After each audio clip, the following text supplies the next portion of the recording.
Greetings, everyone. Pete Pardo here from Sea of Tranquility. Welcome to episode 21 of albums that are 40 years old in 2023. That's right. We are looking back on the year 1983. There's 28 days in February. We've picked out our 28 favorite albums that came out in 1983 that are celebrating their 30th anniversaries and 30th birthdays this very year. Another pretty cool year in music. Pretty damn good year for metal, I think, right? A good chunk of my picks have been terrific heavy metal albums because the early 80s were a great time for heavy metal. This particular album is a debut album from this band, released July 25th, 1983. Recorded at Music America in Rochester, New York for Megaforce Records, produced by Paul Curcio. I am talking about Kill 'Em All by Metallica. Yes, indeedy. One of the albums that spearheaded the birth of something that we shortly thereafter called thrash metal. James Hetfield, vocals and rhythm guitar. Kirk Hammett, lead guitar. Cliff Burton, the late great Cliff Burton, on bass. Lars Ulrich on drums. Executive produced by John Zazula, of course, the great Johnny Z. Leader, head guy, founder of Megaforce Records. So this, of course, signified the band getting into the studio shortly after going through some personnel changes, right? Because, of course, we had Dave Mustaine on lead guitar in the band shortly before this. He was kicked out of the band. In came Kirk Hammett, previously with Exodus. So a fair chunk of this album was already pre-written and put together by Mustaine and crew. So this would kind of signify like tracks that were already in the Metallica repertoire before they went into the studio, right? We got Hit the Lights, terrific opener. I love Hit the Lights. I think Hit the Lights is a great vehicle for some scorching Kirk Hammett guitar solos. You know, really, there's a lot of guitar solos on this album. I think more solo than on follow-up albums. I've always, to be honest with you, I've always thought that as far as like Kirk Hammett's lead guitar playing, I always thought this was my favorite album for him as lead guitarist in this band because he plays solos all over the place on here. And I think he tends to fall into a lot of similar traits on subsequent albums. I like him as a guitar player. I think he was more raw and spontaneous on this album. Even though, like I said, there's some great guitar solos on the albums that come after. But I always really liked Kill 'Em All as a vehicle for Kirk Hammett, new guy in the band, showing off his stuff, right? Blazing, speedy-fingered solos. I think he would kind of lean on the wah, that half-cocked wah, quite a bit in later years.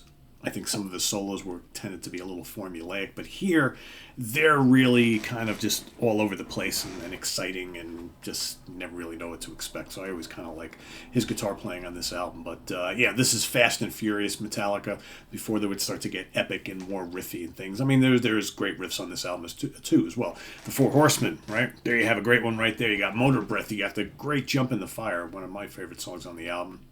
Of course, Anesthesia Pulling Teeth, the very cool bass solo for Mr. Cliff Burton. Then you got the Fast and Furious Whiplash, side 2 of the vinyl. You got the crazy Phantom Lord, No Remorse, No Repent, We Don't Care What It Meant, No Remorse, great song there. Seek and Destroy, killer riff on that song. And then, of course, the blazing Metal Militia. Really crazy when you listen to this album today. I mean, it just sounds like baby Metallica, right? It's amazing. Like all these years later, hard to believe, 40 years of Metallica, right? But I remember the first time I heard this album, I wasn't overly taken with it. I actually didn't really get into Metallica until Ride the Lightning, and then Ride the Lightning made me go back and revisit this. And then fall in love with this album. But initially, I had a couple buddies who had bought this when it first came out. They're like, oh, you got to check out this cool new underground band called Metallica. They're from California, and they played a bunch of dates here in the Hudson Valley. And I didn't go see them, and I remember hearing the album, and I was like, oh, okay, this is really fast. Kind of heavy.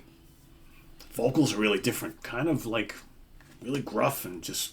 what's that going on? It's kind of punky. It's, really different.